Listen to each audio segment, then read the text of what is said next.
Good morning. Today's Monday, May 1st, B-Day. I'm Josh Baker. And I'm Cassandra Joseph. And this is Kennedy Live. Now for some school announcements. Any Somers residents interested in the Somers Republican Scholarship, please stop by room 102 to pick up an application. May events are posted on the Kennedy Catholic website, including senior exams and AP tests. Now over to This Day in History with Chen.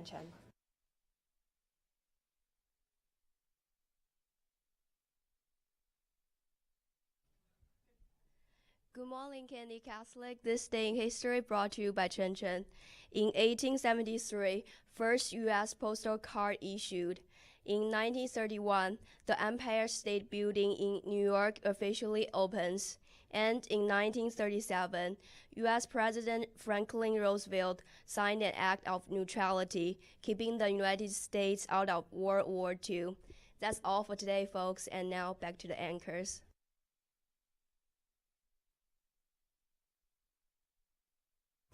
Thanks, Chen.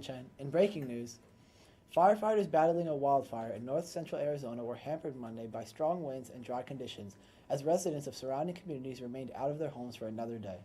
Authorities said some homes were lost as the wildfire consumed almost 14 square miles south of Flagstaff.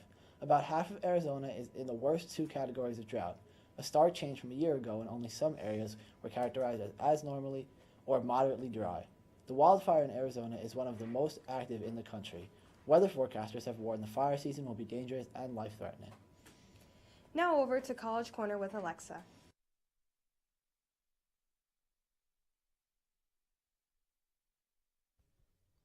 Good morning, everyone. I'm Alexa Bastardi, and this is the College Corner. And happy National Decision Day. Here are a bunch of schools that our seniors committed to, and it's not all of them, but there is a lot.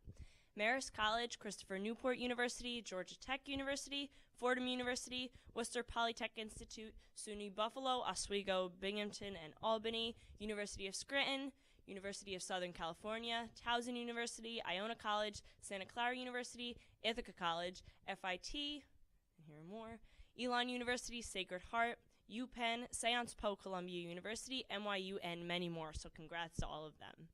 And here are some reminders. Sign up for scholarships on websites like scholarships.com and Naviance. Bring Miss Carnivale a copy of your acceptances and scholarship letters. And every senior should have gotten a senior plans form. It was due Friday, so make sure if you didn't fill it out yet to give it back to Mrs. Carnivale ASAP. Well, that's all for the College Corner. Now back over to the anchors.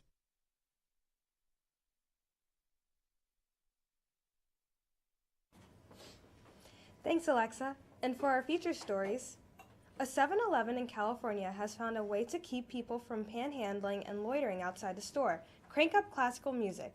Suki Shandu, who owns the franchise, said his customers tell him they feel safer since he started blasting symphonies and occasional operas. The classical music is part of a 7-Eleven program that encourages non-confrontational methods to reduce loitering. Shandu said, "It eliminates any risk faced by clerks when asking panhandlers to leave." Convenience stores and other businesses, as well as public facilities, have used classical music over the years to repel panhandlers and loitering teenagers. After a call for new flavor suggestions yielded hundreds of thousands of ideas, Oreo has decided to market 3, and they may not be what you expect. The new Oreo limited edition flavors are Cherry Cola, Kettle Corn, and Pina Colada. Cherry Cola Oreos have a cherry cola flavored cream filled with little popping candies. The Pina Colada Oreos have a coconut and pineapple flavored cream and will come in Oreo Thins form. The Kettle Corn Oreos will have a buttery kettle corn taste with little puffed pieces in them. Go out and enjoy them before they're taken off the shelves. Those little popping pebbles sound. Yeah, I doubt anyone's going to enjoy those. I don't know. And now to sports with Gibby.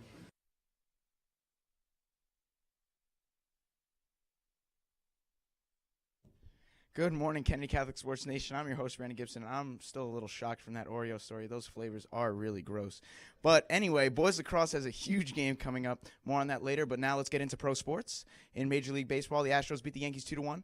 Charlie Morton had 10 strikeouts in the win. And the Giants beat the Padres 6-5. In the NBA, the only game last night was the Celtics and the Sixers in Game 1.